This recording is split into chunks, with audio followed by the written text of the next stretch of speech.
সন্তানেরা সব সহ্য করতে পারে, কিন্তু মায়ের অপমান বরদাস্ত করতে পারবে না। এরপরে আমরা কি দেখলাম?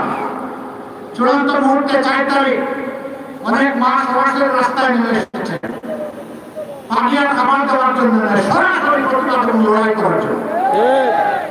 একজন মা এই উত্তরা রাজপথে 10 মাসের সন্তান তুলে নিয়ে চলে এসেছে। আমার সাংবাদিক বন্ধুকে প্রশ্ন করেছে, মা আপনি সাংঘাতিক কাজ করলেন। তিনি বললেন, কি বললাম?